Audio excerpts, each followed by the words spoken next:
And welcome to the Nintendo Stuff Podcast, where we're going to be talking about a lot of Nintendo stuff today, like we do every Friday at 7:30 Central Time. Most of the time. We have other things going on with our lives sometimes, but tonight That's a is asterisk. not that an exception to the rule, and we got a lot of stuff to talk about. This was an eventful week, actually. Yeah, it was pretty After good. weeks of nothing, aside from the Smash Direct, we've been in kind of a drought. Yeah, because the Smash Direct is really, just unsubstantial. Doesn't really matter much. I said outside of it. Just a Smash Direct. That's literally like the only thing that's happened in 2 or 3 months. But this week we've had a lot of cool things happen. The Detective Pikachu trailer finally released. What's Pikachu? What? What's Pikachu? Pikachu Is one of those Nintendo mons. Right, it's a Nintendo Digimon. So if you were with us last week, we talked about kind of our expectations for the Detective Pikachu movie, and we were under the impression that we'd have a trailer for this to talk about for this episode, and that came true. So you'll get our full opinions on Detective Pikachu later in the episode. But like we always do every week on Nintendo Stuff, we start the week off with what is it? The Smash blog. Thank you. Like, I'm staring at it, and I'm like, what is this thing called? What is this thing that we do every week? What do we really talk quick, about though. every week? I should also mention we'll be talking about Pokemon Let's Go later on because that came out today. Also, we will be in Schaumburg tomorrow at the Woodfield Mall to partake in the Nintendo Holiday 2018 event to play the full roster build of Super Smash Bros. Ultimate. If you want to hang out with us or meet up with us, we will be there. Except at 10 me. a.m. We're not really excited to do that. What? I'm pretty hype. Log will not be there, though, sadly. Jonathan in You the chat never says, are. you guys are so wrong. I'm assuming that's in response to the title about Detective Pikachu looking awesome. Oh, I Yeah, thought it was about the Digimon. In other group snaps, Jonathan had some choice words to say. Don't worry, I had them right back. Yeah. But let's dive into the Smash blog while we're here. Starting with Little Mac. As a boxer, Little Mac fights with his fists alone, no kicks. When his power meter fills up, he can use a special KO uppercut, which can really turn a battle around. For his final smash, he turns into Giga Mac and pummels the opponent with a furious rush of punches. I like Little Mac. I'm a little tier main. Paul, you were mentioning a change that you noticed before the show started. I wish I could say, like, for sure that this was new or not, but I know, like, his charge punch, they show him turning around and, like, punching mid-attack.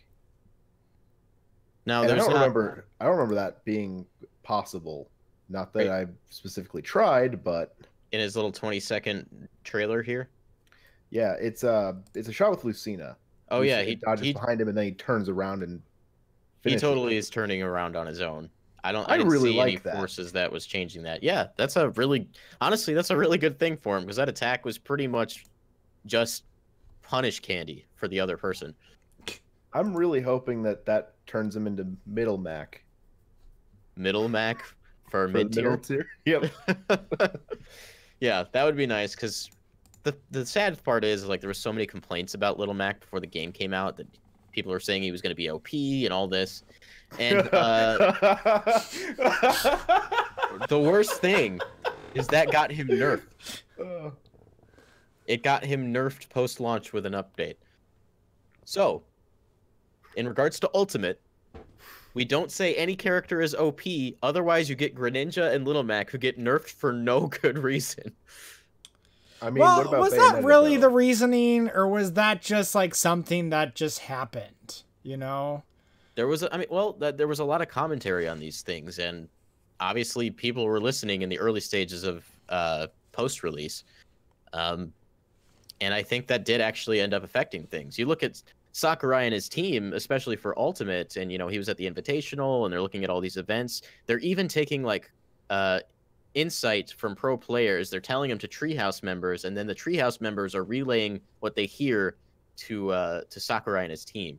Right. Probably they heard So about they're Bayonetta. definitely listening. Bayonetta. Well, he watched Bayonetta live on stage. He's like, oh no. That wasn't supposed Need to happen. fix that. Honestly, I think that's a good thing. But just to preface this, let's not make too harsh judgments on any characters right now, so that characters who aren't OP don't get nerfed into oblivion. Yeah, I mean, I think like with any piece of science, you need to do, the thing again and again and again and again and again to make sure that that is the case. You can't just like... And that's how tier lists are decided. Right. But, I mean, we just have too many people who are making too many claims early on. Right. Like right now, the current tier list for Ultimate, I think, has Pikachu and one other character is like S tier. And for all we know, that could be so far from the truth, but people are saying it anyway. And I don't want that to like adversely affect Pikachu if Pikachu ends up actually being like mid tier, because it'd be pointless to nerf him at that point. Yeah. I think you definitely need to wait for the game to actually be out in order to start making these calls. Exactly. Thank I mean, you. if you're basing this entirely on the demo, like, there's problems. At least we have Elite Smash now, and that Sakurai and his development team are going to specifically use results of those battles to make judgments as far as balancing, which is a fantastic idea, by the way.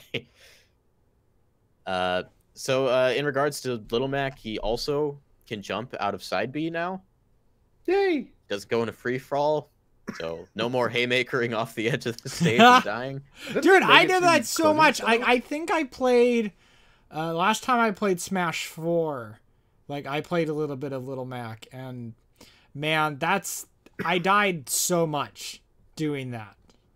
So having a way out of that... You're not playing Little Mac right if your first move isn't to immediately haymaker off the stage with your first stop. That's how you start every match to assert dominance. Maybe we should just start playing this game in a box, So he can't fall off? Yeah. Moving on, today's music, you can now listen to Seascape. The tune you know and love from Splatoon is now in Super Smash Bros. Ultimate. Hirokazu Tanaka's new arrangement lends the track a more relaxed, mature vibe. This is kind of counter to what Sakurai has been saying in early interviews in his Famitsu column, because this song actually is kind of relaxed, and I don't know where I stand on it. I mean, it's a good song. I don't think it. I feel like it's just upbeat enough. Yeah, I was gonna say it still has like a driving force. It's not like it's more relaxed, but that doesn't mean it's like a relaxed song, Mm-hmm. Just not as aggressive as other songs. Right. Yeah. Okay. I mean, it's a good track. Any music we get from Splatoon is good in my book, and all the songs we've heard so far, I've been really impressed with. Yeah, I was about to say, I don't anticipate that there's going to be like a particularly bad track in this game. You know what I mean? Mm-hmm. Like, when you get so many people and so many people like arranging these things, and they're all so talented, like, it's going to be good. I was going to say, except for environmental noises from the Pikmin franchise. Wait, man, that's my jam. Don't even go there. My favorite stage builder stage I ever made was in Brawl. And it was 4 individual boxes with spikes on the top that were completely enclosed and inescapable. And if you put spikes on the top of platforms, Stage Builder will not spawn characters on top of that. So the only places they could spawn were the little 1x1 square holes that I left for them. So on the stage, they would spawn inside these little squares with the spikes on top of it. They couldn't escape. They couldn't interact with each other. You couldn't even die. So I think I just named the stage like Nothing or something, and I gave it the track Environmental Noises. I remember making some like pretty stupid tracks and like some stages in like Brawl. I remember making one that was like the largest stage and then literally just building a large box with like a tiny opening at the top. And so like only if you got like hit at the exact angle and you were at like 300+% was there a chance that you could even die. Otherwise they would just like bounce around like within the box. I think we had a couple like that too, didn't we? Yeah. But also like my personal favorite that we ever came up with was just a really big staircase. Yeah. More on that in a couple weeks. I also remember I only ever made one stage in Wii U Stage Builder because it was poopy.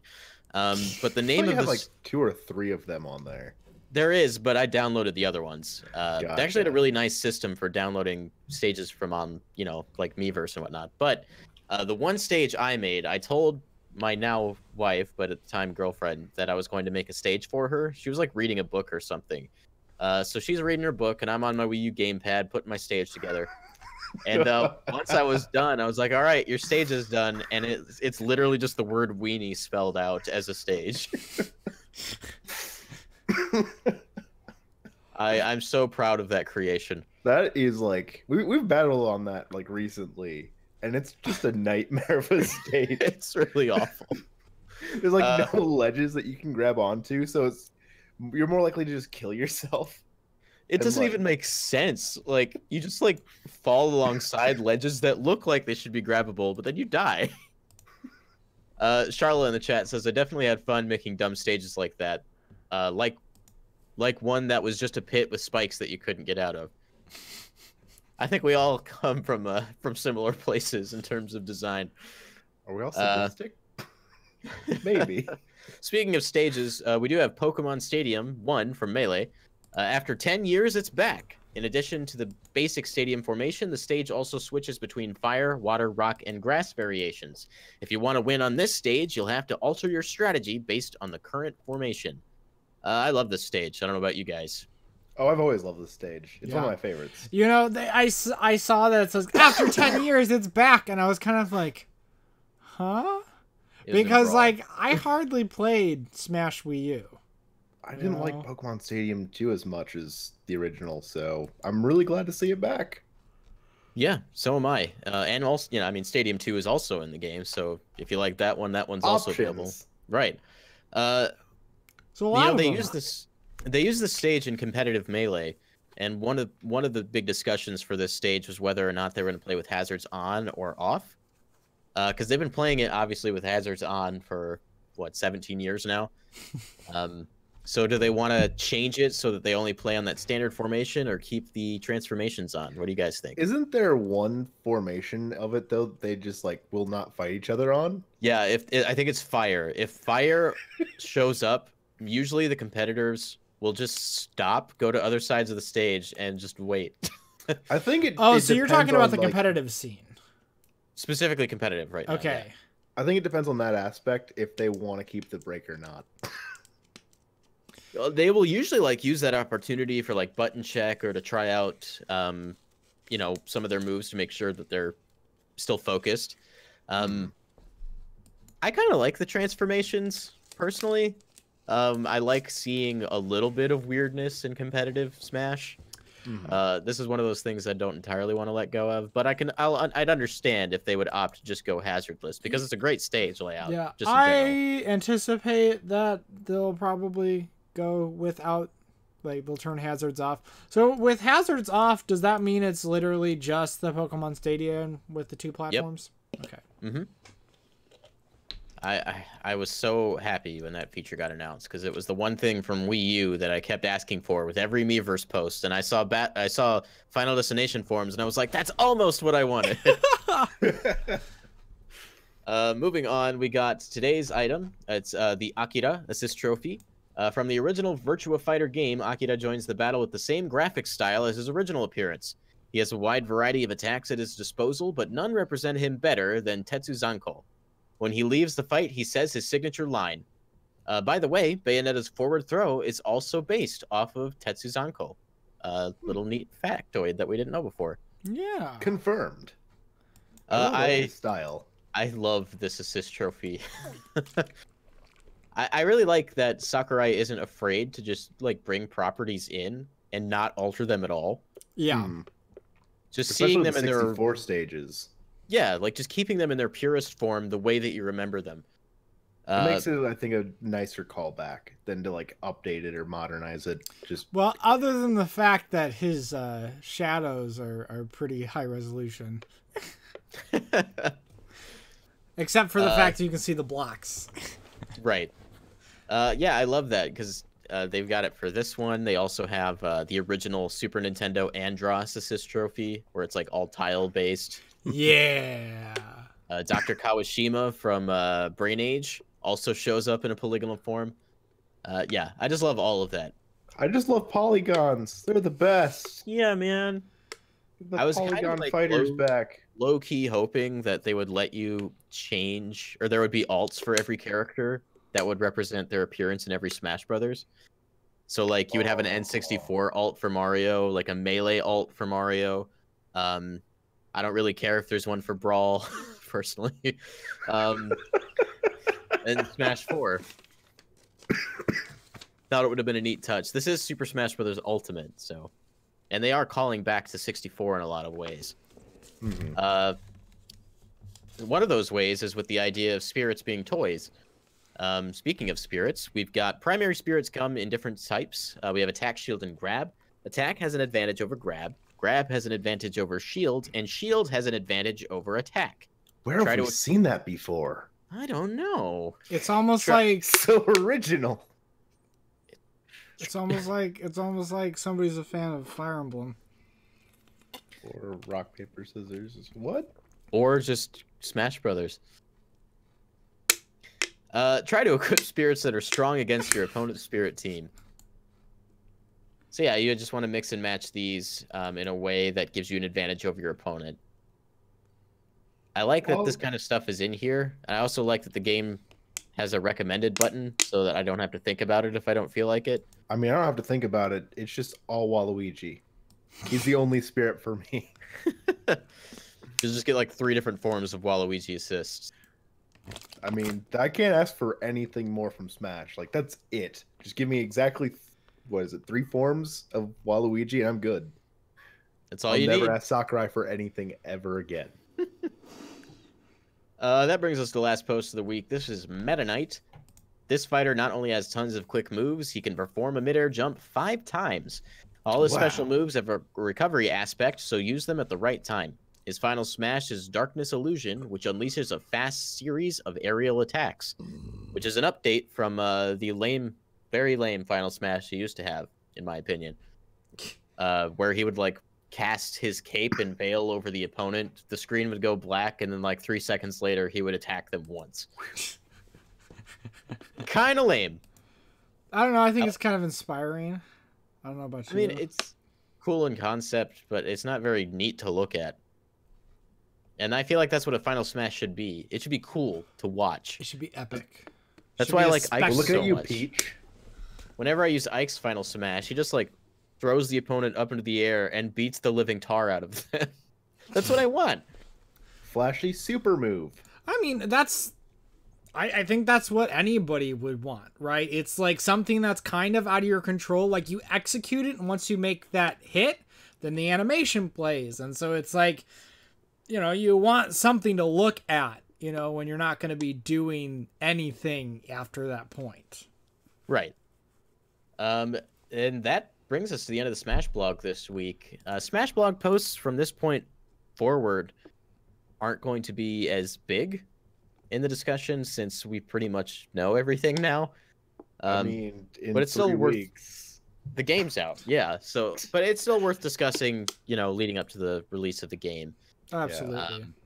Because, you know, Sakurai might come out and start talking about some single player stuff. In fact, there's been rumors over the last week that there will be free mode DLC updates alongside the Fighters Pass. In addition to maybe, I think it was more fighters on top of that.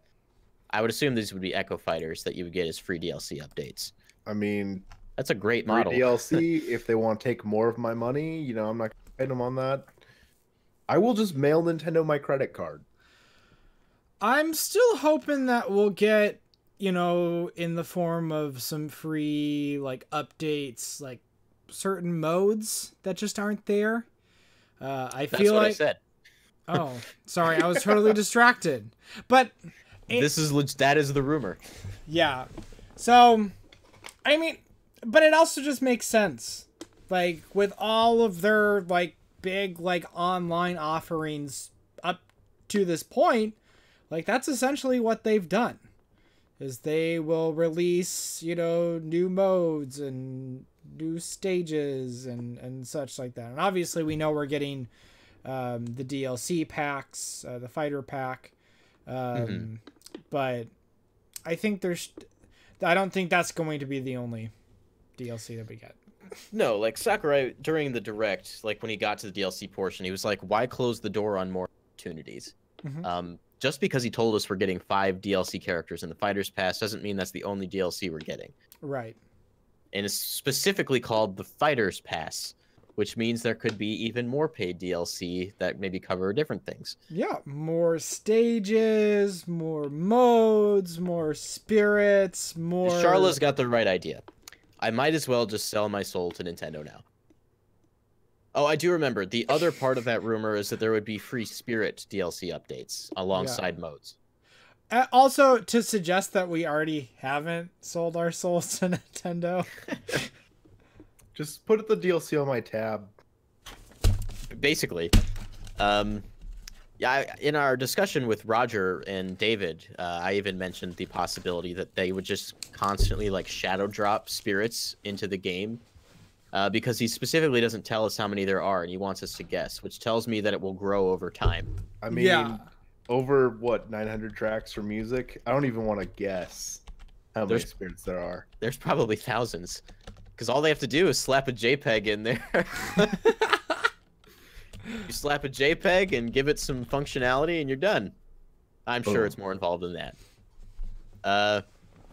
Let's see. We got some discussion from Reggie. This comes from Pikachu. Let's see. Okay, he says that the Super Smash Bros. Ultimate Switch hardware bundle is effectively sold out. So if you wanted that, fortunately, it seems like it's too late. It doesn't even make mention that they would start selling more later on. It sounds like that's just it. I mean, it came with a Pro controller, so I don't know. The Switch hardware bundle did? No. Oh, I'm thinking. Never mind. I'm talking about the dock, like the special dock and Joy-Cons. Yeah. Also included the game, because it wouldn't be a very good bundle if it didn't include the game. Right. Let's see. He also says Mr. Sakurai will continue to tweak the different characters until launch and even past launch in regards to Super Smash Bros. Ultimate. He also says, would I have loved to have seen the game released earlier this year? Certainly. An early December launch is challenging. It's challenging from a business perspective. It's challenging from a retailer perspective. And I'm glad that he brings that up. Because for them to release Smash in December, in some respects, could be like suicide for the holiday season. Yeah. Because like all of those major purchases that people are probably buying, they get during Black Friday. And this unfortunately is coming out like, a week and a half after that. Yeah. But at the same time, like, anybody who's like planning on buying like a Switch and Smash, like they're probably looking ahead. They're like, oh, it's coming. That's why they did that. That's why they released that hardware bundle with the free game download. Yeah. To get it out there so that people could buy it, even though the game isn't released. I think that was actually a really good strategy on their part. In this particular case, it's Smash Brothers. Love is going to find a way. I mean, yeah, people are going to buy it, but like I can understand from their perspective. Like, they released Mario Odyssey in October, giving people plenty of time for the holiday season, and now Super Mario Odyssey is the #1 selling game on Switch. They know that Smash is going to be a high-selling product, but they are undoubtedly going to lose a little bit from not being just a little earlier in the year. I mean, I wholeheartedly believe that if they could have released it sooner, they would have. Yeah, absolutely. This was the only Although way. I don't necessarily think it'll affect the sales like long term. Maybe like that initial rush. But again, they want that initial rush to look good for investors. Oh, absolutely. So I can understand their misgivings right now, but like I agree with you. I don't think that's going to have a long-term effect on the sales of the game because they have next holiday season too. Because people are going to be buying Smash all the way through the life of the system. Oh, absolutely. And probably after the fact. Yeah. I mean, it'll be up there, right? Because what was it like 2 weeks ago? Mario Kart Wii sold 40,000 units. Oh wow! Well, just in like a week. For like a month's time frame. I thought it was more than that. I thought it was like selling on average like 300 to 400,000 a month. Really? I thought it was just 40,000. No, because I mean, and now I Mario don't. Kart Wii? Oh, Mario Kart Wii. I'm sorry. I am like so out of it right now. I apologize. Yeah, Mario Kart Wii sold 40,000 units. Okay, that's stupid. In a good way. But You it's can't also even play like, online in that anymore. well, I mean, obviously, but like, they People still are going to have to get rid of their Wii's because the video services are going to be dropped. I was soon. about to say, what is the Wii? Because the video service just shut down. What is going on? I don't know, They're still man. selling 40,000 units of Mario Kart Wii. That's What is impressive, man. this? Like, what is this? 12 years after the Wii came out? I mean, way to go, Yeah. Nintendo. I guess. Well, I mean, that's just the staying power that Mario Kart has. And Wii is also, Mario Kart Wii is the best selling Mario Kart game of all time. Partially because it's on the Wii. And we're using this as a kind of an encouragement for our argument that that Smash is probably going to be fine. I think it'll be Regardless, It's fine. always time. going to be fine. Like I said, love Yeah. always finds a way. I think If like you- really go the ahead. only thing like you mentioned earlier is like the investors want to see that big, thing, which I think is like it's understandable but also stupid. I don't know what investors are looking for. Obviously, I'm not investing. They're looking for money. Yeah, but like the We've money's seen going to trends, be like, there. We've seen trends with investors in Nintendo that don't always make sense. Like Yeah. when the Switch was announced, wasn't there like a huge drop? Like a big drop. Yeah, after because the I don't E3. think they were like, oh, this is going to be a success, right? And then Mario Odyssey sells 10 million plus. Well, and then it's also like, okay, not a video game, but a movie like Avatar, and you can agree or disagree on the quality of the content that it is, but it was a juggernaut in terms of the revenue that it generated in theaters. And here's the thing about that movie is it never had like one like incredible week. It just did really, really, really well for a really extended period of time, right? Yeah. And so that's the kind of the same thing with like, Mario Kart 8 Deluxe on the Switch is that like, sure, Mario Party, Mario Odyssey, like, is the best selling game, but we know it's not going to be forever. Not after Because Pokemon came out. well, but even Pokemon Let's Go will not be the best-selling game on the Switch. Chances are, at the end of its life cycle, Mario Kart 8 Deluxe, unless Mario Kart 9 releases on the Switch, Mario Kart 8 Deluxe will be the best-selling game on the Switch, hands down. I don't know about that, but it'll be up there. I think it'll make top 3 at the very least. Oh, hands down. There will be Hands a down. Mario Kart, another Mario title, and then Pokemon. That's your top 3 by far.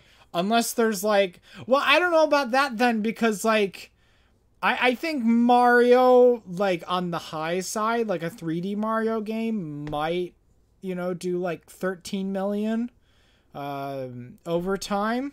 Like looking at Odyssey, even Odyssey is going to be a great success. If they do like a follow-up Odyssey 2, I don't think it will do quite as well. That tends to be the trend. And then, but if you get like, multiple Pokemon games, like those are almost always some of the best-selling systems on the handhelds. I think they are on the 3DS. I believe so, yeah. I yeah. mean, we got another set of Pokemon games coming out next November. Yeah, so. and there's no way they're not gonna do like another remake, right? Another remake the year afterwards, and then they're gonna have Gen like 9 or whatever. They've been releasing Pokemon every single year for the last several years, I think. Yeah, I mean, Consistently. yeah. I would like them. money. I would like them to like take a break, but at the very least, like one's like a remake, right? So they're just like that's kind of like the cycle they're on there, right? Rebuilding it and getting more familiar with like, okay, here's how we're on new generation expanded, remake, new generation. Yeah. So I think that'll continue. So it's almost like it's not like it's a new game every year technically, even though technically it is. It's not like it's a full like blown like what do you say? It's not like the whole process, right? Yeah. It's like the process spread out over a few years with games coming out yearly. In spirit of the sales number discussion, Reggie also had an interview with The Verge and talked specifically about Pokemon Let's Go Pikachu and Eevee and Super Smash Bros. Ultimate, where he says the pre-sale trends for both of these titles are tracking to the best we've ever seen on Nintendo Switch. The consumer engagement through all of our digital activity has been exceptionally strong. Early reviews of Pokemon Let's Go ahead of release are positive too, which bodes well for Nintendo, especially given that the Pokemon title was likely the riskier sell to fans. It's both the first real console Pokemon game and one that is radically different from more traditional games in the series. And there's also, if you go on the top-selling video games on Amazon right now, Super Smash Bros. Ultimate holds the first spot, followed by Pokemon Let's Go Pikachu, followed by the Pokemon Let's Go Pikachu bundle, I think, and then Red Dead Redemption 2, and I think Pokemon Let's Go Eevee is right after that. Oh, wow. I think there's a larger market for this kind of Pokemon game than there is a core Pokemon game. Absolutely. And that's weird to say because there's a huge market for Pokemon games. But because of the casual nature, and then again, putting Pikachu like right on the front of it, right? And your Pokemon Go integration, that's going to get a lot of people on. Yeah, so there's a lot of factors in here. So I think the market is like so much bigger, and I mean it's amazing to see like the success that is Pokemon Go. And again, like I still have my issues with it, like where are certain features that were promised like at launch or they were promised before launch that weren't in there at launch, and they're still not in there, but people still play it, and it makes like more money like than it did then now. And so which is unbelievable. And they're using Let's Go Pikachu and Eevee as a way to coax those Go players into actually participating in the full Pokemon experience for next year. Yeah, I guarantee you there will still be some Pokemon Go elements still in next year's game, maybe not as heavily as it is right now, but they're trying to attract those people but also hold on to them and keep them. I'll say this now. I would not be surprised if Pokemon Let's Go Pikachu and Eevee is like the best-selling Pokemon titles pair of all time. No, behind the originals. Oh, the first gen, because like I don't think there's any way they're ever going to be able to replicate the sales numbers that they had with first gen. First gen is like over 30 million or something like that, something insane. Yeah. And it was just so fresh back then, right? But I think I don't know it's probably second gen is the closest, but even then I think that might be sub 20 million, as I understand it. But I wouldn't be surprised. And over time, again, because I think Let's Go will continue to sell even when the next generation comes out next year, because again, it occupies a different space. And we know they never do this with Pokemon specifically, but if they mark these two games down when the next set of games come out, they're going to get a hard push for more sales on Let's Go. Also, I'm not trying to get into this discussion right this second, but Detective Pikachu is coming out this summer. And there's no way that's not going to play into people being like, there's a new Pokemon game on the Switch. And there's a Detective Pikachu. And I can import my Pokemon Go, like, Pokemon in. And there's going to be a mystery gift Detective Pikachu hat. I was just about to say that. using your My Nintendo account QR system. They'll scan it. You'll get a gift. You might even get just a Pikachu with a hat in it in your game. Guaranteed. Yeah, like this is really, really exciting. Oh, okay. So I'll say this real quick. According to VG charts, which their numbers are a little iffy sometimes, but pretty accurate. Pokemon Red, Green, and Blue, over 31 million. Combined Pokemon, sales? Yeah, this is combined sales. Pokemon Okay. Gold, Silver, over 23 million. And then Pokemon Diamond and Pearl, 18 million. And then Pokemon XY, and then Ruby, Sapphire, Black, White, Sun and Moon. Though the best singular selling Pokemon game, well, it depends. I guess there's 3 versions of first gen, so that could be split in a number There's of 4. ways. Well, yes. Well, but I was going to say Pokemon Yellow itself has almost like 15 million sold. Yep, that's what I got as a kid. So And me with just red. I can't believe like I got those hot upgraded Pokemon sprites. the first gen was released in Lucky. 98 so I mean Pokemon's like what, 20 years old now? Yeah, but I mean, is 98 the North American release? I don't know. Got a couple years in Japan before then. Was it a couple It years? was 96 in Japan. Was it 96 in Japan? Pretty sure. It was. Well, as far as we've known it, it was Yeah, it was because 96 in in Japan. In Pokemon Sun and Moon, Red wears a shirt that says 96 on it. For the Okay. year. We're not older than Pokemon. What? But still, the fact that Pokemon's over 20 years old and it's still running like this strong. Now, not to say that there aren't other franchises that aren't doing fantastically. Obviously, Breath of the Wild is like the best-selling Zelda game of all time. But like, man, so many other like Pokemon-esque games that tried to do what Pokemon did like after the fact and tried to just, copy it. Like, they're just, I mean, some of them still exist, but they don't hold the same staying power that Pokemon has. No, and I personally don't think there will ever be a series again that reaches the same level that Pokemon has. Nope. It's an anomaly. Like, it really is.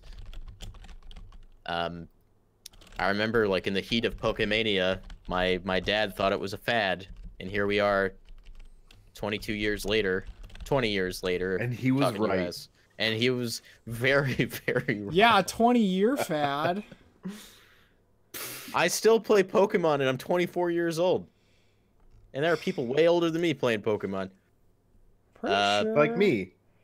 Pokemon is looks like the second best-selling series of all time, behind Mario. But then that's Mario includes like, well, even A if lot you of just things. include Super Mario. Well, this is according to Wikipedia. That these numbers might be outdated, but still, like, holy crap. Speaking of Pokemon, we do need to get into the main topic of today's episode. And that is the first trailer for Pokemon Detective Pikachu, starring Ryan Reynolds as Detective Pikachu. I have never seen Ryan Reynolds so fuzzy.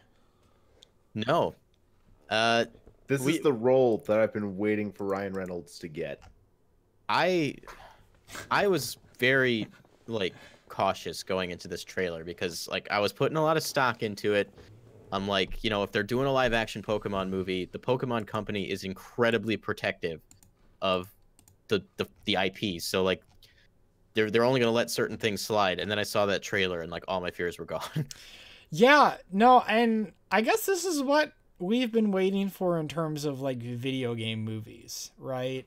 Because like a lot of the times we'll get like, oh, here's a video game movie, but then like there's like weird changes in all these movies. Even talking about Monster Hunter and what's happening with that film, like we're still like, what? What are they doing? Your face says it all. But like seeing like, okay, we have to do something to the Pokemon to kind of make them fit in a live action setting, but then like their designs are still very, very true to the original designs. You look at that tweet I tweeted out, I think it was the same day as the trailer. Yeah. And it was a picture of Pikachu, a still from the trailer, as well as a still from just a random episode of the anime. And if you lay them over the top of each other, Pikachu's proportions are almost identical. Like, they are on model. Like, you couldn't get any truer to the Pokemon designs than, like, going with the poopier-looking standard CG they use for the Pokemon trailers. Yeah.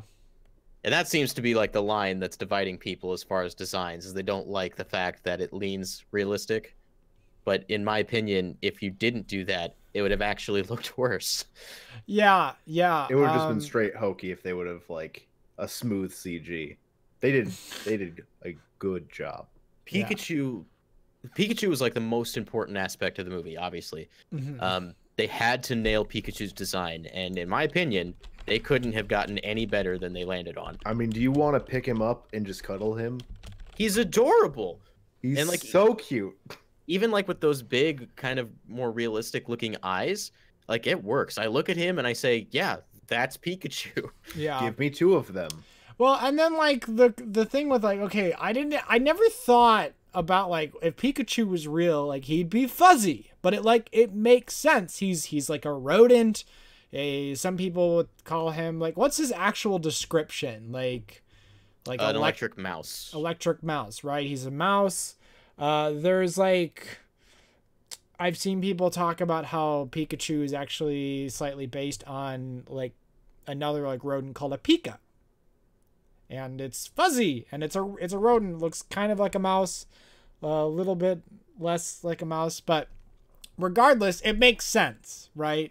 That Pikachu would be fuzzy, and it didn't dawn on me until I saw it, and I was like, it took me a minute, but then I was like, no, I'm okay with this design. I actually really like this. My like, I felt like I got shot in the heart the moment I saw Pikachu, not because I was upset with what I was looking at, but because I was shocked at how pleasant it was. Yeah. I mean, it's cool to see a lot of the different like Pokemon in this setting. I was like really like my eyes like lit up when I saw Charizard for the first time. I was like, oh my goodness, that looks like absolutely incredible. And it was a little bit gritty and I kind of dug it. I was like, I've never seen Pokemon in this setting. I hope the actual rest of the movie's really good. Obviously, I think Ryan Reynolds' performance is going to be stellar, like always. I'm glad you brought up that point about the Pokemon, or like Charizard's design, because Charizard is one of my not favorite designs. Not that I dislike it, but the reason I say that is because just like talking to people and reading comments on the internet, it seems like people are really varied in how they are receiving each individual Pokemon.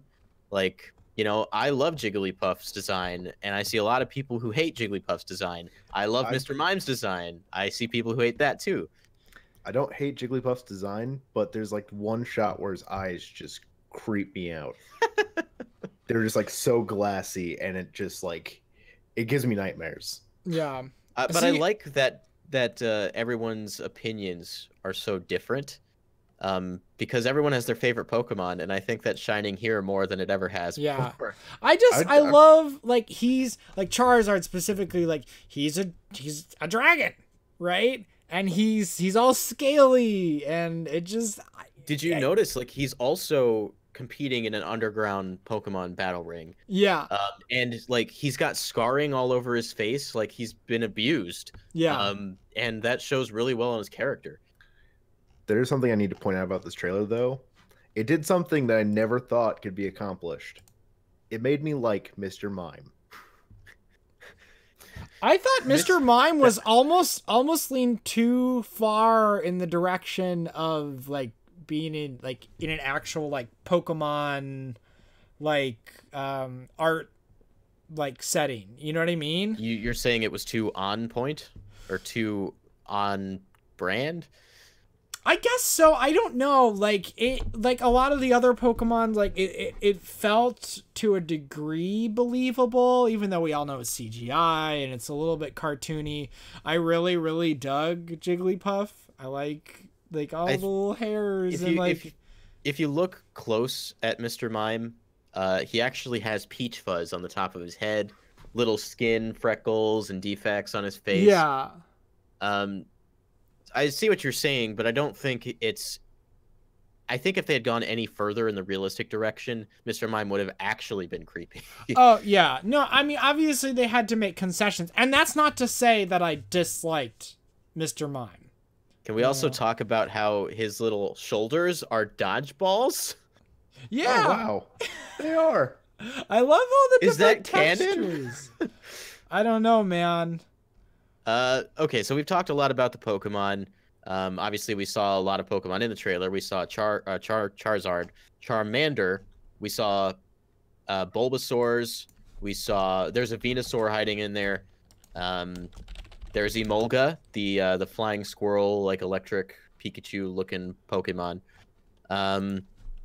Greninja is in there as well as actually I want to Psyduck. Yes. It's interesting.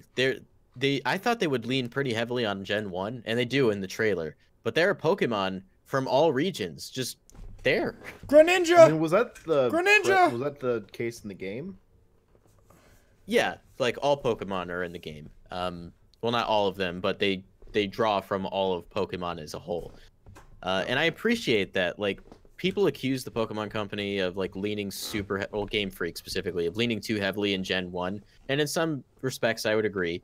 I mean, you have 20 years of recognition with Gen 1.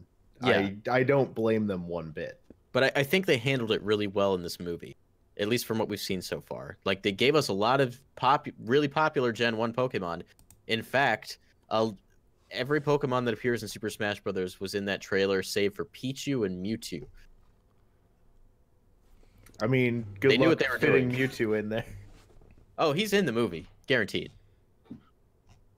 If you look at the poster, there is a garbage can right up front with Mewtwo graffitied on it, but just an M and a 2.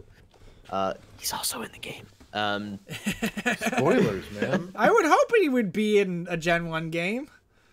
Well, the thing is, like, for Detective Pikachu, in terms of story, which I guess we should move on to, it stars Tim Goodman, played by Justice Smith. Tim Goodman is moving to Rhyme City to look for his father, who has gone missing. And his father is like a police officer or a detective. He's like part of law enforcement. He really well loved in the community, and he goes missing. So Tim heads out there to figure out where he went. And when he's in his dad's apartment, he stumbles across Pikachu, like we see in the trailer. That's not how it plays out in the game. So, but in terms of major story beats, it's pretty much on brand. So we get this we get this little bit of backstory about Tim, where he used to be a Pokemon trainer, but that life didn't work out for him. We see some trophies like on his side table, so it seems like he's won some kind of league or championship before. There's a poster right behind his bed of the Sinnoh League Championship, so he maybe participated in that. I love the aspects of like his background as a Pokemon trainer and that life that he's abandoned. It's kind of symbolic to Pokemon fans who are going to go out and see this movie. There's going to be lapsed Pokemon fans who played when they were kids, who left all of that behind them because they thought it was childish or, you know, for whatever reason. And now they're going to see the movie and they're like touching that part of their life that they abandoned, and that is symbolized by his connection with Pikachu. I just thought that was really cute. Side His name note, is Justice. So I mean, I'm already into it. I'm really excited to see like the demographics like of who goes to see this movie. Like, I think it's gonna just be all over the place. Yeah, it's like, gonna there's be gonna be like adult, like, you know, people in their 30s, late 30s are gonna be like, oh my god, like, even as like a teen, like I was playing Pokemon when it came out, and all of a sudden it's like, here's a Pokemon movie, and I'm gonna take my kids with me, and all this other stuff, and then of course all the kids are gonna be like, oh my god, it's Pikachu, we should go see this. And I think it's gonna be a grand old time. I hopefully I'll just see this the day it comes out. I mean, that's midnight launch for me. Like first showing, I'm there. I had a thought, but it's starting to leave me. Come back. Oh, like I see a lot of complaining that this isn't based on like the Gen 1 games and participating in the Pokemon League, being a Pokemon trainer. This is by far the better route.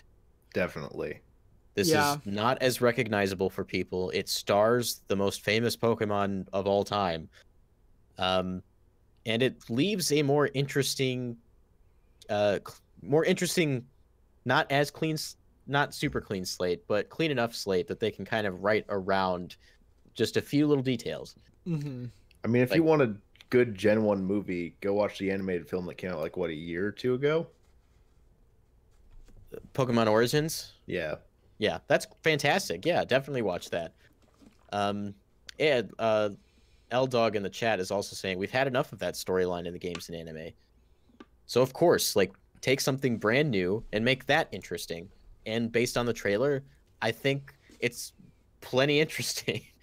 Story-driven game for a movie. It makes sense. It works. Yeah. And as far as like the Pokemon world, like this movie takes place in the Pokemon world as we know it already, which is a plus. But also, like, they're not holding back on the Pokemon just in general. Like, there's posters and stores, and they're integrating Pokemon into everyday life. You're seeing Pokemon as it should exist in the context of the games, but in the ways that we haven't gotten to see before.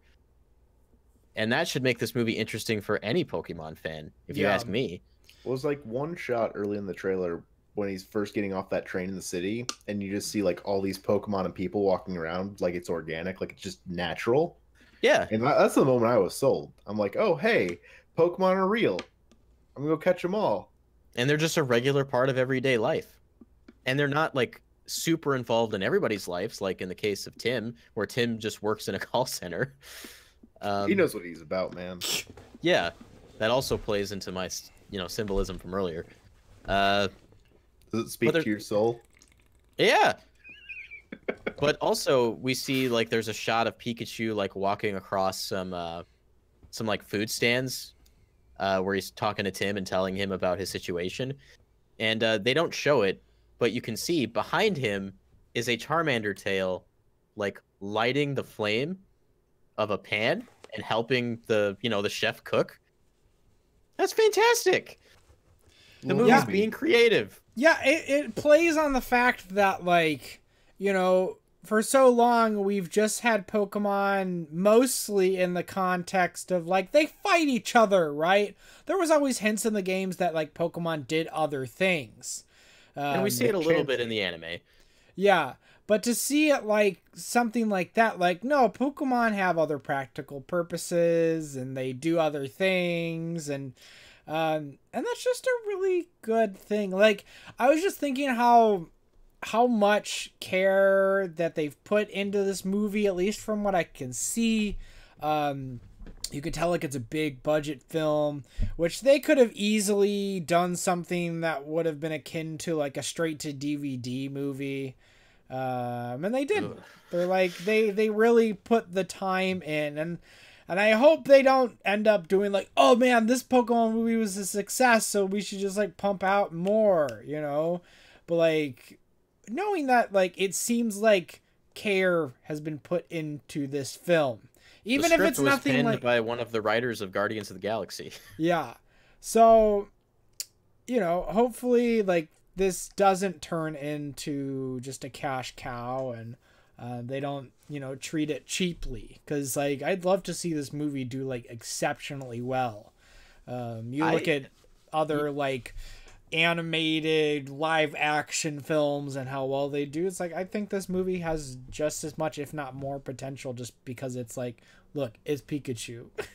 And also speaking to the production on a film side, just outside of, like, technology, the cinematography looks good. They're really like hammering in that neo-noir kind of lighting and visual style. Yeah, like they're not going halfway on anything, from what I can tell. I mean, you got Ryan Reynolds playing Pikachu, respectable actor. Justice Smith from the little we got to see in the trailer, he looks like he's going to do a fine job. His Yeah. name's Justice. I'm already in. It's hard for me to find things that I disliked about that trailer, and I think that's making a lot of people upset. Is that there's not a lot of reasons to be upset, so they're looking for reasons to think the movie's going to be bad, and the movie could be bad. We don't know. We don't know, but I think we all need to like at least give it a chance before we decide. Oh, it's a video game movie. It's going to be bad. Right. I think that's the thing. I'm hoping this will be the time we get surprised with a good movie, and it starts the string of good movie adaptations from video games. I also wonder how many people. Of this movie for 15, 20 years. Yeah. I also wonder how many people like don't understand that this movie is based on the premise of another game.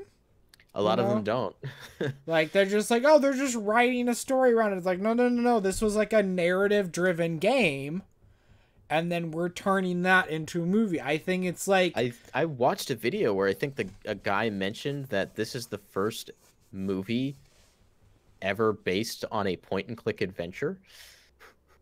Yeah, I mean, if there's any, like, style of game to turn into a film, it would be this kind of game, you know? Exactly. So obviously I think it's one of the safest ways to go about it. But at the same time, you know, you already have like, you know, points that you're touching, whereas you're like, oh, we're gonna make a Monster Hunter movie. What are you gonna do with that? We can do anything, and that's not always the best thing. Whereas like, oh no, there's already like a path to what this would look like. It's already almost here. We just have to figure out, like, hash out some of the details. I really want them to steal the tagline from the Superman movie. It'll make you believe Pokemon are real.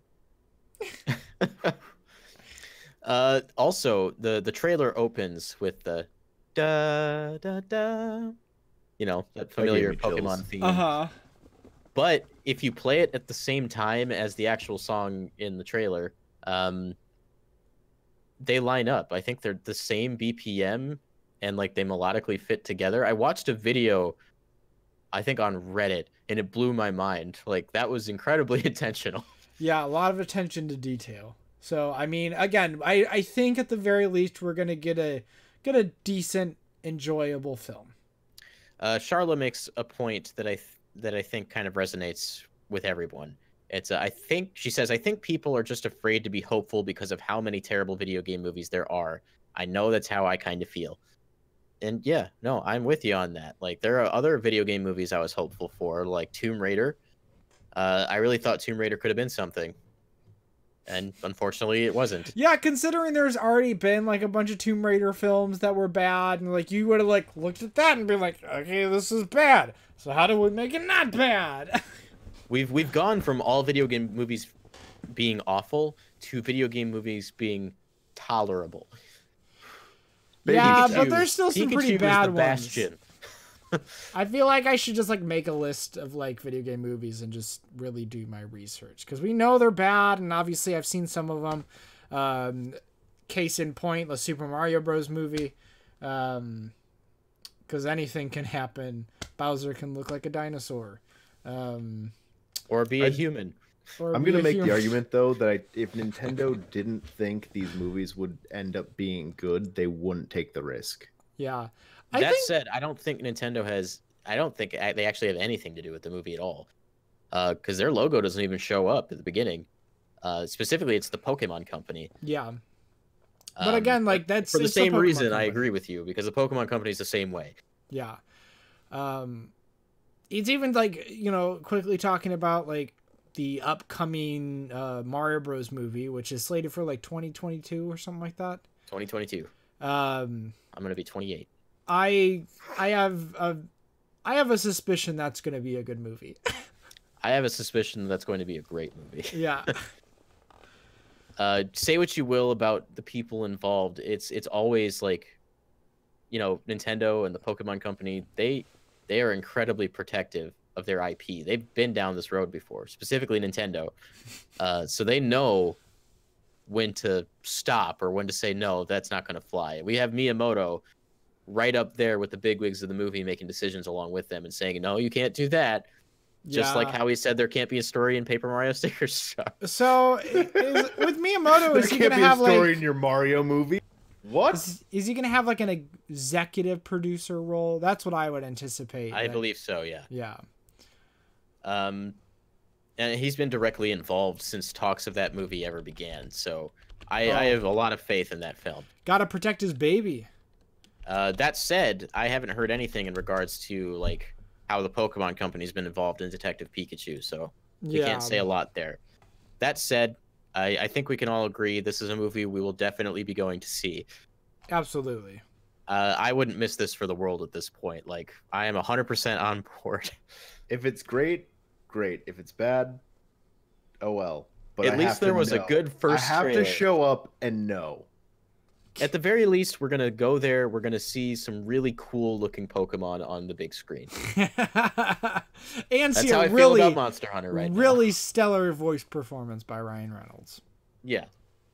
I'm really tired of people complaining that it's not Danny DeVito, because I've actually never been on board for that ever. It was just the meme. It was a meme. People were like, that would be hysterical. That would be funny. Yeah. But also, like, I guess that's all it before we is. should move on, the reception to this trailer has been overwhelmingly positive.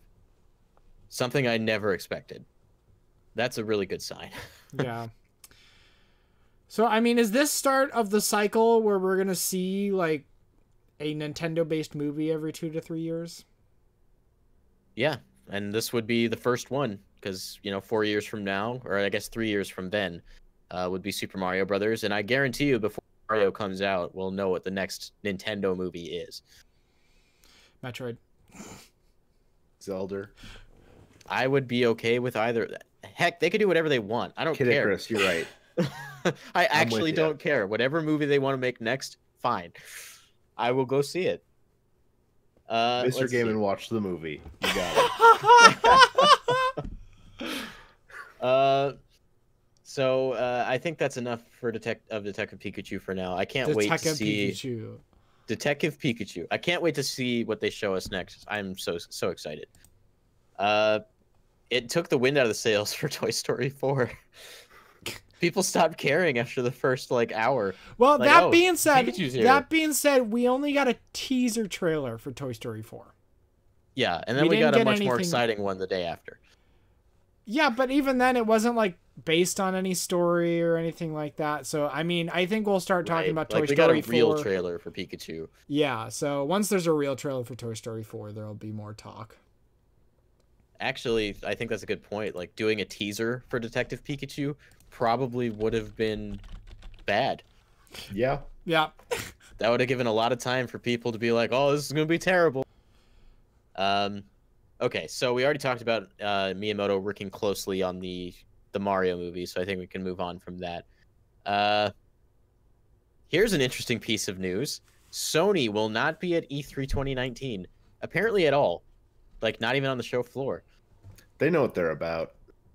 Like, Nintendo has been doing their digital events ever since 2013, I want to say. Right. But they've at least been on the show floor. This is interesting. Sony's just backing out. They're saying, nope, we're gone. It's a bold move. Does it? I mean, well, it could signal a lot of things. There's been discussions that E3 is on the way out. I think that plays into it. I think Sony might not actually have anything to show us. That's also possible. They do say that they're going to have their own way of going about this, similar to Nintendo with their Nintendo Directs. We don't know in what capacity, but I don't think they have a lot to say. They also canceled PSX this year, or PlayStation Experience. That tells me a couple things. That PS4's getting close to being done, and that they're getting ready to show PS5 in the next couple years. I would agree with that. Though I don't think it's as big of a deal as everybody's saying. No, I'm not saying it like it's a bad. No.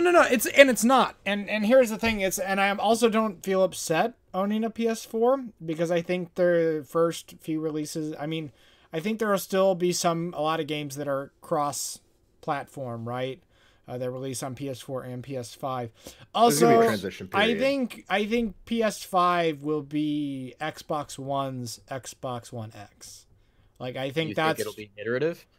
Yeah, I think it will. I think you'll be able to play all your PS4 games, all your downloadable games that you have on PS4 will transfer over to PS5, because that's how you keep consumers. It's so easy. It's so much easier than having to rebuild. We shouldn't forget that Sony, they used to do that. Like, between PS1, PS2, I don't remember if PS3 was backwards compatible with anything. No, it wasn't. PS3 was just nope. Well, the first model of it was. But like okay. just based on the fact that like they're using a lot of like PC like hardware and architecture in these current consoles, I think they made the PS4 in mind that this is going to be the future. The future is keeping those consumers and being able to play all your games, whether they were on even digital stuff. Like, I think your PS4 games will go over to your PS5.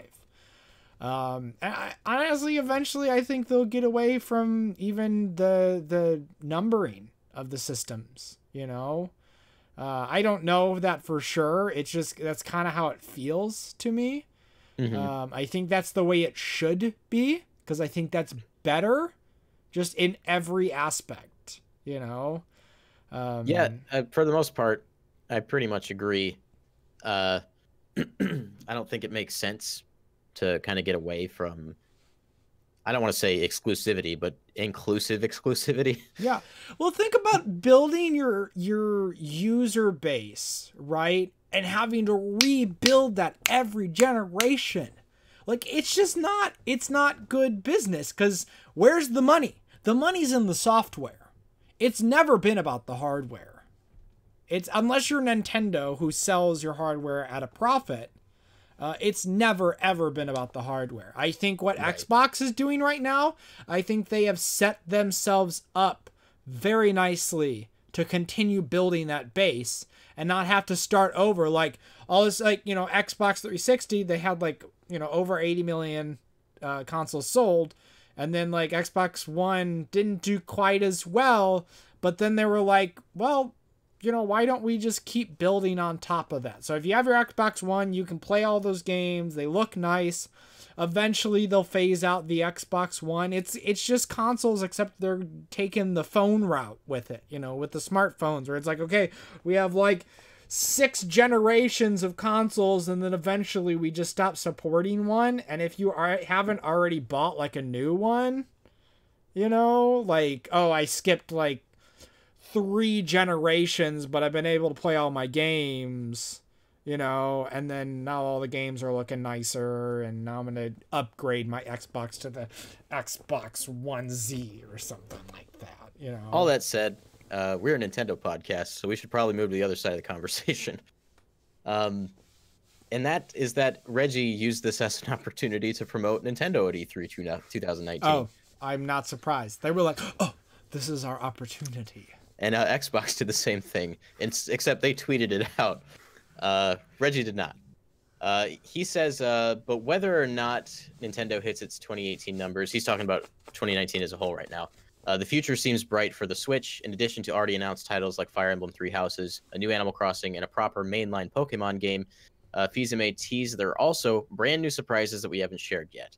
F-Zero. What we want to do is surprise and delight our fans in ways that they didn't even think of. Like F-Zero. Who's thinking about that? They did surprise us in ways that we weren't expecting last year, like with Pokemon Let's Go, Pikachu, and Eevee. And like a new Smash just right out of the gate.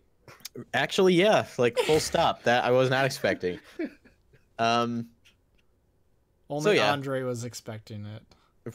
For real. So yeah, Nintendo will be at E3 2019. What else can you say? Reggie says there is not a Nintendo 64 Classic in their planning horizon. I'm not surprised. We would have heard about it by now, I'm pretty sure. So yeah, maybe next year. I don't think so.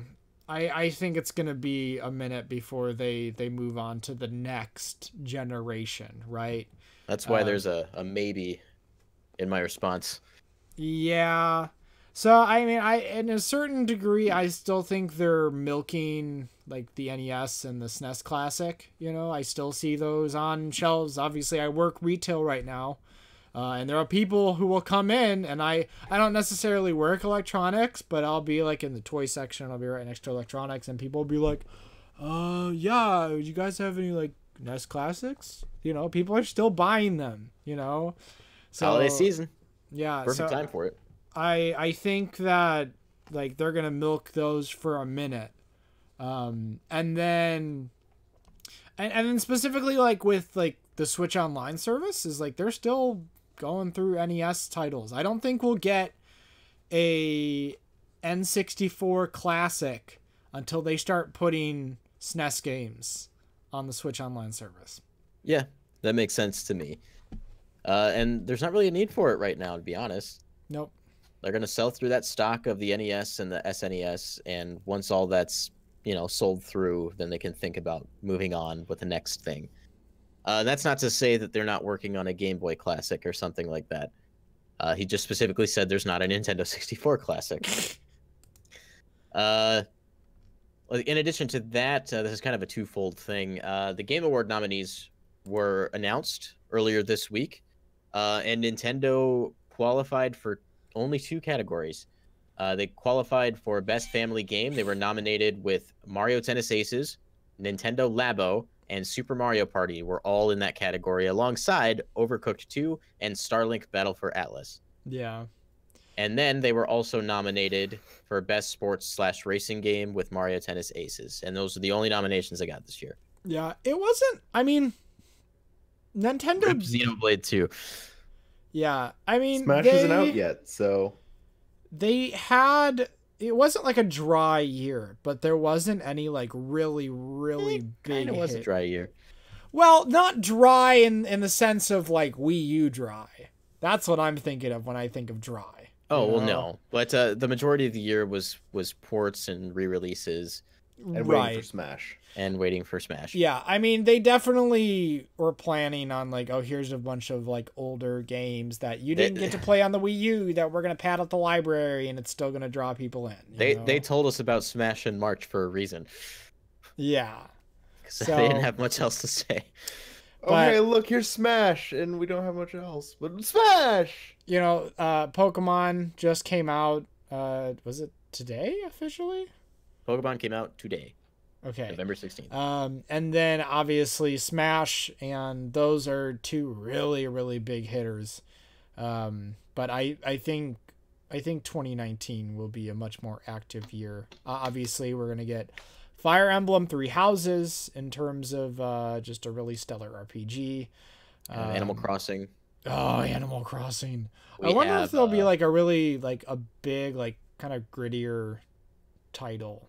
Metroid Prime 4. 2019, I don't know. Reggie Fils-Aimé said that internally we have expectations about when Metroid Prime 4 is going to be released. We haven't announced it, but yeah, the game is well in development. What do you think what do you think the development cycle for a game like this would be? I don't think Metroid Prime has big of a development cycle as Breath of the Wild. I think it'd be closer to something like Super Mario Odyssey. I don't think it's as intense as people are preemptively thinking. So maybe like 2.5 years, maybe less than that. Yeah. So when did they officially announce? 2017 E3. So it's been about 1.5 years. And it was probably in development already at that point. Okay, so I guess 2019, maybe like late 2019 wouldn't be too unreasonable. No, I don't think so either. And another reason I wanted to bring that up, especially tied to this Game Awards thing, is that I fully expect we're going to see it at the Game Awards this year. I don't think it doesn't have to be in a huge capacity. Just even as a reminder that, hey, it's coming. Yeah. If we see like a render of Samus or just like some short CG thing, I think we will see it in some form. I would love to see like an in-engine cutscene. That's what I think would be the most appropriate. I think it'd be enough. Obviously when they revealed it, it was just the 4, right? and then the kind of makeshift, logo. The very had. poorly slapped together logo. Yeah. But I think like an in-engine like cutscene that they're like, okay, this is mostly finished. We can brush up, what this looks like, and then show that to people. I'm giving you my official prediction. Okay. This is what's going to happen. Usually, when Nintendo has an announcement at the Game Awards, Jeff Keighley will say that the announcement is from Nintendo. We'll know that beforehand. We won't for Metroid Prime 4. We are going to get something that is going to have us questioning what it is. We're not going to know it's Metroid Prime 4, but then Samus is going to walk into frame, and you're going to hear that classic Metroid Prime, da, da, da, da, da, and it's going to stop. That's it. That's all we get. And maybe a year. Yeah. That's all we'd need. I hope we get some maybe some voice acting. Like it starts off with some yelling and some dialogue, because that would really throw people for a loop, right? I mean, there was voice acting in Metroid Prime 3. Right, so. But it's still not like something that you expect from Nintendo, other than like Breath of the Wild, when we heard a voice like in the trailer, like people went nuts. We each have to take down about 10. But I feel like that might be a good. But I mean, I guess there's not too much sense in speculating too much because we really don't. I mean, that's know. all I wanted to say. Yeah, I think there's a pretty good chance. I'm like leaning towards it, but I don't think Nintendo will show up with something guaranteed. Absolutely, I'd love to hear more about Bayonetta 3. Yeah, or maybe they'll just drop a full-on Super Mario Odyssey expansion. That would be cool too. I'd be down for that. They're not below just showing us a trailer for DLC and then releasing it the same night. That didn't make me incredibly excited last year. I don't know what you're talking about. Man. So moving on, new search filters have been added to the Nintendo Switch eShop. Everybody clap. Yay! I'm always down with a little bit. Like the eShop in terms of search filters and finding things was pretty bare bones. Right, and they gave us some great options here. We have a selection for on sale, download only, supports online play, and playable now. It's not a lot. Like, I wish Publisher maybe was in there. Yeah. It's still an improvement. Yeah, definitely an improvement over what we had. So yeah, I'm in agreement with you. I think just getting more stuff like this added over time is certainly welcome. And I don't think it should stop here. L-Dog in the chat is, I'm guessing this is in reference to the Game Awards, saying that they're going to announce Labo 2.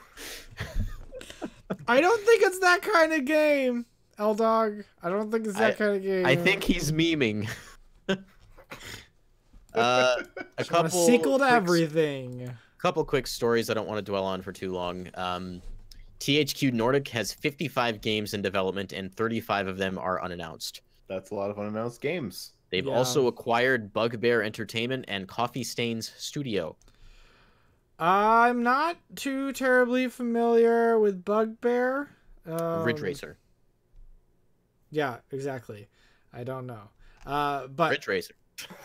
Coffee Stains. Ridge the only Racer. reason I'm familiar with Coffee Stain Studios because I'm pretty sure Coffee Stain Project is Cafe? Goat Simulator. Let's see. I'm like 99% sure that's Goat Simulator, and that's hysterical. I know they actually have some like actual real games in development, whereas Goat Simulator was like that Game Jam game that they did that they were like, oh, we can capitalize it on it, and nobody cares that it's like a bad game. Because it's a bad game, but it's really fun. I looked up Coffee Stains Studio by just typing Coffee Stains, and then I hit enter. And I was greeted with pictures of Coffee Stains. But yes, brand. I like they are responsible for Goat Simulator. Yeah, that's what I thought. And Goat Z, Sanctum 2. Isn't Goat Z just like an expansion? Yeah. Is that where your goat turns Super Saiyan? It looks like a zombie game. Kamehame-ba. It looks like the only other real like game worth mentioning was Sanctum. Okay. But still, I mean, it's good that THQ is acquiring anything, because what do they even do? What do they do? Well, okay, let's clarify. It's THQ Nordic, okay? Because I'm aware. THQ is defunct. Yeah, Nordic bought them out, right? Yeah, formerly Nordic Games. Yeah, they bought them out, and they were like, okay, THQ Nordic. Well, And I didn't even know. I've never heard of Nordic before. Yeah, I'm not sure what they did like previously. They bought out THQ. The only thing that THQ Well, they has bought the done defaulted assets of THQ, the remnants. in August 2015, in 2018, THQ Nordic acquired the rights to Time Splitters. That's kind of noteworthy, I think. Yes. That is noteworthy. Just imagine. As well as Alone in the Dark, which I think is also noteworthy. We're gonna see these games soon, probably. I just don't have enough of a history with the studio and the publisher to really say how I feel. Yeah. I'm just glad that they're still out there and they're still getting work done. But that leads us to the last topic of the day, being Pokemon Let's Go Pikachu and Pokemon Let's Go Eevee. Oh boy. So Paul, at this point, you've gotten more hours than me in the game, so I'm just gonna let you start off. So, starting off, I've played Pokemon Red back in the day, from beginning to end, several times. It might be one of the games in my childhood that I played the most through. So all that to say that this game is incredibly charming, and every second I've been playing, I've had a huge smile on my face the whole time. Agreed. Like The every visuals look especially with pretty the charming. story beats. Whenever there's a story beat, they always have these really cute little cutscenes with your Pokemon doing, well, just being adorable, and Yeah. existing. Like when you get a badge, like you high five with your Pokemon, but they slap their tail against your hand. The first time that happened, I immediately messaged you because it just blew my mind. It was such an insane little detail that made me like my Eevee that much more. There's so many insane little details. Like the first your bedroom in the game, in the upper left corner of the front facing wall is a poster of, was it Nidorino versus Gengar? Yep, Which is call the back to the opening first scene game. Yeah. To the first game. Yeah. That's fantastic. I love that little stuff. Also, if the Detective Pikachu doesn't open that way, I'm gonna be salty. I need to ask you this, and you might not remember, but I noticed I was playing with the right Joy-Con, and on the desk with the Switch in the game was only the left Joy-Con. Because you had the right one. Yeah, It was the same for me. Okay, I'm wondering if that's an actual detail to it. if you use the other Joy-Con, that the right one would. Yeah, that'd be amazing. I'll have to go back and check, because I am actually playing with a different input method, the Pokeball Plus. both the Joy-Cons are there. How does that work? This is a joystick, Logan. Well, I get that, but how many other inputs are on the controller? Joystick, button on the top. Is the one on the top, is that a back? This is B. Okay. This is A. Because I've realized while I was playing it, I don't know why, I just became lazy. I didn't want to move off of the joystick to press the A button, so I just started clicking it in, and it works. Oh yeah. Speaking of that, this game is played with a single Joy-Con, which is comfortable enough on its own. But specifically the Pokeball, since it's round, it just kind of fits snugly in your hand. It's incredibly comfortable. It does not demand a lot from the player when holding it. So you didn't have that last night when you were playing, right? No, I got about an hour of time with it before we started the show. My wife bought me this today. Okay. I didn't even know I was going to have this. I came home to a little surprise. And you can use that for Pokemon Go, yeah? Yep. This is a Pokemon Go Plus. It automatically spins Pokestops when you walk by them. You don't even have to interact with it at all. Oh wow. And then That's obviously a nice touch. you press the button to catch Pokemon. That you still have to do. See, that seems really compelling. I would just need a new phone that would actually encourage me to play Pokemon Go. This is a $50 product. If it weren't for the Pokemon Go interaction, I don't think this would be worth it for that price. Yeah, I mean, but the fact that you can play it in the game and then also use it with Pokemon Go, and it's functional. it's rechargeable. So like with the Pokemon Go Plus, that is using an expendable battery. This you can recharge, which is already a I big like plus. that a lot. Yeah. I gotta say I love this thing so far. There are a couple of things I do have misgivings with. The fact that there's no X button. There is literally just no way to press X at all. Well, that's what I was really wondering about is like how does the actual input work overall within the game? There is a shake input as well. Okay. But so far that just takes you straight to play with your Pokemon. Right. I mean, that's arguably more important than like the menus and stuff. So I can get through the majority of like important menus, despite this acting as the B button. It acts as the X button, like in the overworld. But if I have to press the X button in a menu, I don't have one. Yeah. So I still have my Joy-Con by my side if I have to do anything like really specific. But for the most part, this does everything I need it to do. Paul, what is your experience so far with the HD Rumble? I actually have like HD Rumble's one of those things that just always like flies over my head. I don't really pay attention to it. And I think that usually speaks volumes of it because it's just so natural that like I don't notice. It's incredible in this thing. Like it's really good in the Joy-Con, but it is like a level above inside the Pokeball Plus. Do you feel like you actually have Pokemon with you?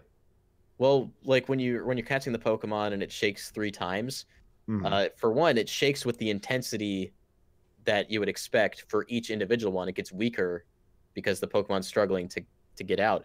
But you can feel it shake in a specific direction, and it changes the direction with each shake. It's crazy how like detailed the actual rumble is in this little thing.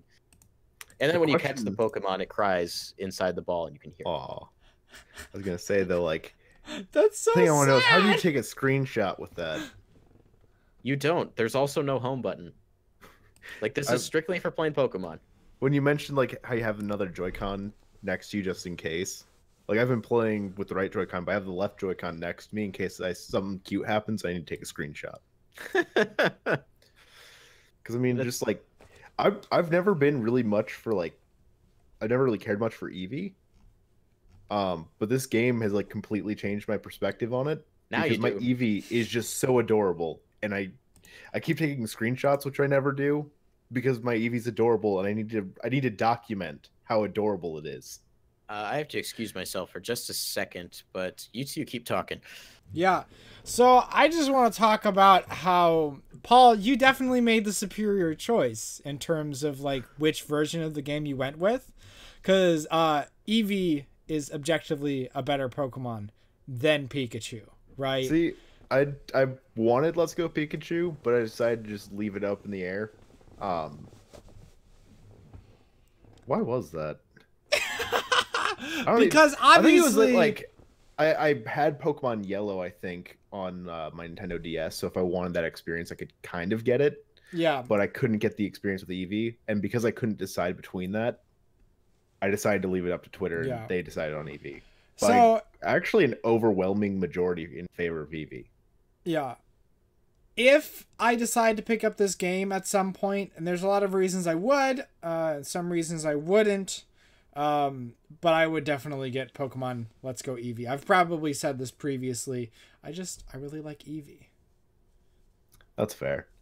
I mean, we also have Brandon with Pokemon Let's Go Pikachu. So if there's anything you can't catch in your version, we can trade. Like I already know me and Brandon have negotiated a trade, and I got an extra Bellsprout for you, man. The only thing I would have loved more than Pokemon Let's Go Eevee is Pokemon Let's Go Vulpix. I actually just caught a Vulpix. There is a third Pokeball, like in Professor Oak's lab, and they don't tell you what's in it. I went out of my way to like go for every other Pokeball but my actual Eevee. I wish they would have at least like told you what the other ones were, but they're just like, no, man, that's not your Eevee. Your Eevee is in the center one. Not the right-hand side, the center one. As the Pokeball's just jumping in the air. So you actually have to catch your starter Pokemon out with Professor Oak before you claim it. So I think we should talk about catching for a bit. What do you think of it? Do you like it? For the most part, I like it. I've had a few mishaps where I thought I was throwing straight and then it just like flies off to the side. My roommate was watching me play for a little bit, and there was like I was trying to capture an onyx, and it just kept going off to the side. He was just laughing at me so profusely. So what you have to do is like you point your Joy-Con or your Pokeball at the screen in your starting position, and then you hit OK. And then at that point, you bring your arm back and just flick it down straight in front of you, throws it straight ahead of you. If you flick it this way, it specifically has to be this motion where your arm comes down in a direction. And that I dictates actually like which way you throw. Like for angular shots, I'll just flick it to the side. All I have to do is just down in the direction I'm facing. But that works too. Don't throw it up because that doesn't work.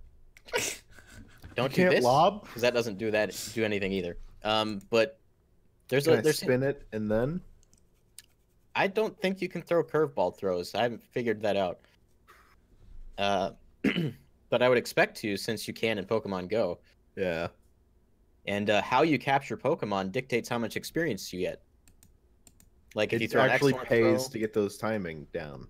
yeah, because you get a lot of experience for catching Pokemon. In fact, you get a lot more experience for catching Pokemon than you do battling them, on average, from what I've played. I actually had a grinding session where it wasn't to actually like get experience for my Pokemon, but I was capturing a lot of Pokemon so I could get you could get Bulbasaur, Charmander, and Squirtle. You had to catch a certain number of Pokemon to get each of them. And so I was like 20 down to get Charmander and Squirtle. And so I was just catching Pokemon so I could get these other ones, but like the experience I got from that was just insane. What's funny is I caught my Bulbasaur in the wild before I even got presented that first one. I heard about that. Didn't you spend like an hour in the forest looking for one? Yeah, and then it finally spawned. I mean, well, I spent an hour actually just navigating the forest because I like went through every corner to make sure that the Pokemon spawns were, weren't the same everywhere. Mm-hmm. And right before I was about to leave, that's when my spawned, and I captured it and I moved on. I didn't know they even spawned there, so I just kind of One of the trainers tells you they do if you battle her. probably did, but I probably also wasn't paying attention. They got some good. It's like they got me some in good games. tips. Just keep hitting the progress button. She's like, "Did you know that there are Bulbasaurs here?" And I said, "Oh."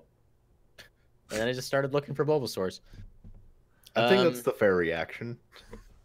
A lot of like more serious Pokemon players have a lot of misgivings about capturing. They don't like that you don't battle Pokemon to weaken them anymore. I don't mind that as much. If that doesn't ever come back, I would be okay with that. I would actually, I was thinking about this a little bit.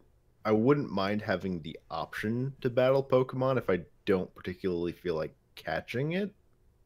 That'd be nice. I'll level with you on that.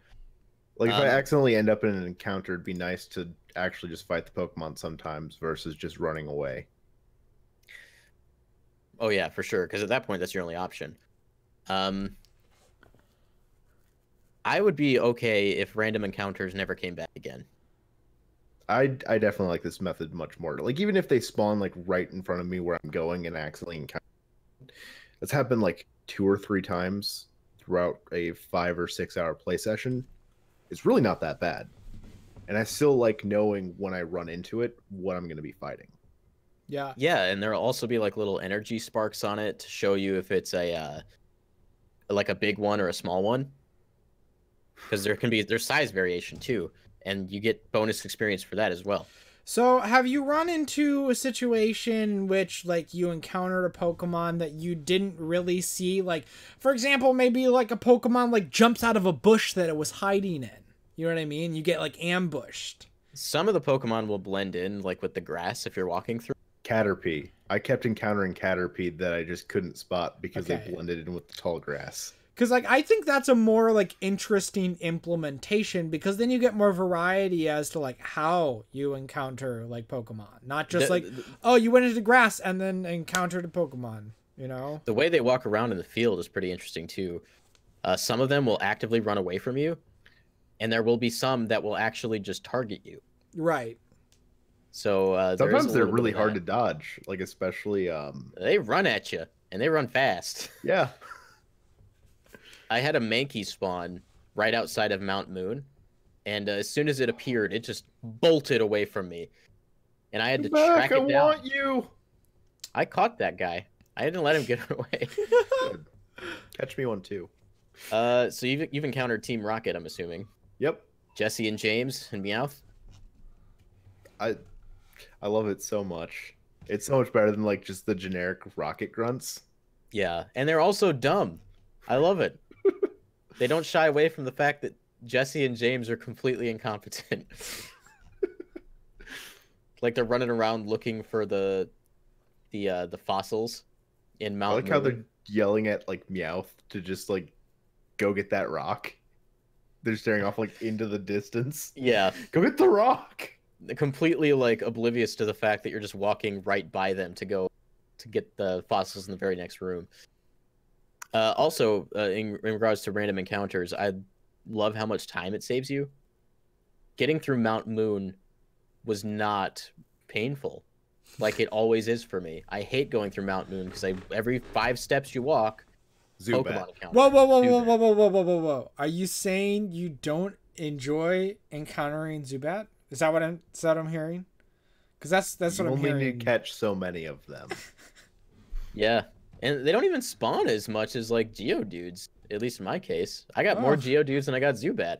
I actually think I had like a larger proportion of Zubat to everything else, but like it wasn't as obnoxious. Like I like having that control over it where you can avoid encounters if you really don't want to, unless like they fly right at you or they spawn where you're walking. Yeah, they'll do that too, where they just like spawn right where you're at. I mean, but even still, like it's not as bad. Oh yeah, definitely. We should also talk about trainer battles. The battle system is Pokemon. There are a lot of complaints from competitive players, but it's like, sure, there's a lot of things missing, like IVs and EVs are not as controllable in some respects and more controllable in other ways. Like you can feed Pokemon candy and it will specifically boost like a particular stat. So you can control that more specifically. But like as far as the battle system is concerned, it's just Pokemon. Yeah, I mean, I kind of like it simplified to a degree, like the stats and all of that. I'm not a card counter man. I don't need that. I mean, well, they didn't even really change it at all. It's just the way it's always worked. Hmm.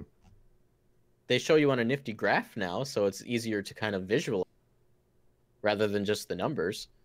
But it's honestly not changed as much as people are saying it has. I mean, like they removed breeding and eggs and a lot of other things, but at its core, it's still Pokemon. Yeah. And I mean, I imagine that a lot of stuff that is missing will be back with, next year's release. Oh yeah, definitely. They've already like kind of made it sound like that was the intention, was to just bring those things back for the more focused Pokemon experience. Yeah. It's a All I know mainline is that, Pokemon like- game. It's not a core Pokemon game. It's a spin-off of sorts.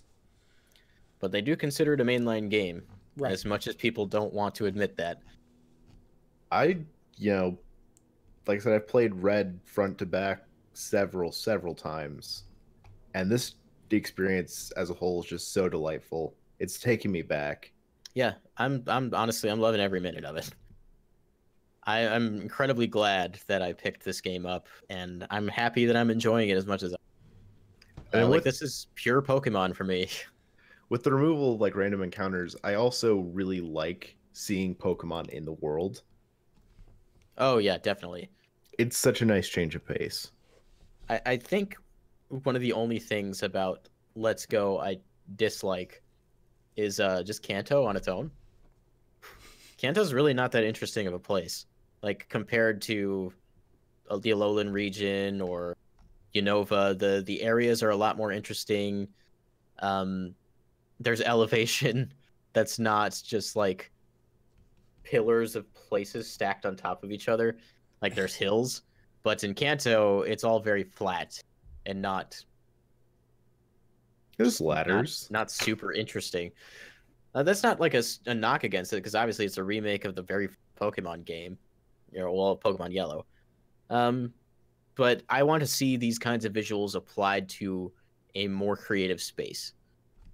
They're doing a lot with what they've got, and I'll give them that for sure. But it's just making me think about what the possibilities are.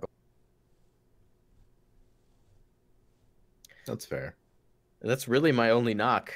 Oh, I guess I do have one other knock. Your partner Pokemon is really strong. Too strong, if you ask me. Like, I've breezed through every battle, type advantage or not. Hmm. Did you get like one of those like overpowered exclusive moves for your Eevee? Like, I think it's in the Cerulean City Pokemon Center. Or maybe it's Mount Moon, but the guy there will just like teach your Pokemon an exclusive move. Oh, I missed that. Mine is like Zippy Zapow, I think is the name of the attack. Pikachu, it's a combination of Quick Attack and Volt Tackle. So the attack always goes first. It's melee based, but it's also an electric attack. What I was gonna say, I didn't have anything like that, but I found there's like the coach trainers that you can battle, and they're a little bit stronger than the other trainers in the area. Oh, yeah. I defeated one, and they gave me 5 Eevee candies, which can be used to like boost all of the stats for that Pokemon. Like, you have other candies that you can use like boost specific stats. But this one just did all of them, and so my combat power just skyrocketed for Eevee because I just fed it all 5 of them right out of the gate. It definitely seems like it's a lot easier and faster to train your Pokemon. Going back to like capturing Pokemon being the biggest way to gain experience points, that's great for the post game when you don't have any trainers to battle because you've beaten them already. Mm-hmm. So I like that. I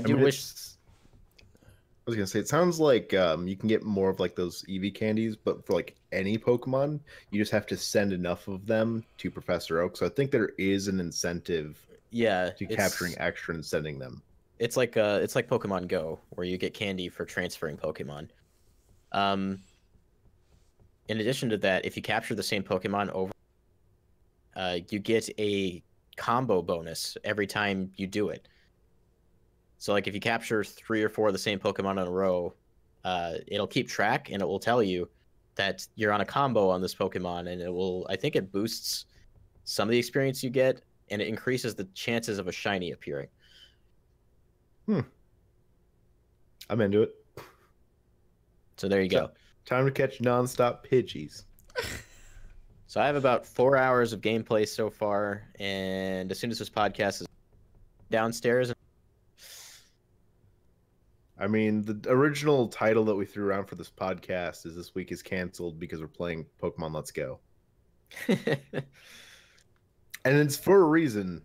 Like, as soon as I started playing it, I didn't want to stop. It's really good. I set a timer for like the last second that I could to make it to the podcast. I had to set a timer on my phone just in case. The last possible second you could play before you had to go. I was downstairs, like on Nugget Bridge, battling trainers and catching Pokemon, like right up to the last minute too. So I feel you on that. But I think that's a good place to wrap it up. Obviously, we like Pokemon. My audio is cutting out, apparently. You cut out for a few words here and there. But I mean, that's not just for you. That's just the realities of doing a podcast in this manner. Just some things get cut out. But I think you can understand kind of the sentiment of what you're getting at with some of the content. I'll get closer. I don't think it's even that. I think it's just like bits, the internet, data transfer, and all that stuff. For sure, getting lost. I think the main point to this Pokemon discussion, though, was maybe try it out because it might just be delightful. And if you don't like it, that's perfectly fair. Like, obviously Pokemon's evolved a lot over the years, and I think it's perfectly okay to miss features that are deliberately missing. But your Pokemon game's coming out next year. That was promised from the get-go, so Yeah. don't be down on this game out of principle. At least give it a try. But with all that in mind, make sure to come back next Monday for the Breakdown podcast. But it might just be Logan. Yeah, it might just be me, but I'm going to do it anyway if that's the case, because a myriad of reasons, and I think I can do it. So I will be missing from the next 2 weeks worth of everything on the channel except for the Zelda playthrough. Because I will be preparing to take my JLPT N5 Japanese proficiency exam, and I need as much time to prepare for that as possible. So I'm just going to step away for a bit, come back when that's all done. And it's done 5 days before Smash comes out, so perfect timing. Make sure to follow me at Babababs, follow Paul at Gunnysaurus, follow Logan at LoggyDubs. You can follow us as a collective at Breakroom Arcade. If you want to talk with us even more, you can join our Discord. Link is in the description of the YouTube video. We're always in there discussing stuff. Well, I'm always in there. These guys try to get in there as much as they can. It's not your fault. Gotta do other things. Gotta make some money somehow. I do have 13.5 thousand sent messages in the server. I'm quite proud of that. In addition to that, if you really like what we do here and you want to help support us, you can like and subscribe to this video, as well as there's a link to our Patreon in the description below. If you really like what we do here, you can help us out for as little as $1 a month if you feel the need, and we would appreciate it if you did. Once again, we will be at Woodfield Mall tomorrow, at least Paul and I will, to play Super Smash Bros. Ultimate, the final roster build. Very excited to try out my boy King K. Rool. Who are you going to play, Paul? I still don't know yet. There's a lot of the newcomers I want to try out. It's going to come down to like us being at the kiosk and you just have to make a choice. I think I might play as my new Fire Emblem homie, Richter. Richter? The best Fire Emblem character? Always. If we get multiple rounds, I think I was going to play as one of the Belmonts. Or Incineroar. Or Inkling. I know it's ridiculous, but I really kind of want to try out my boy Ken.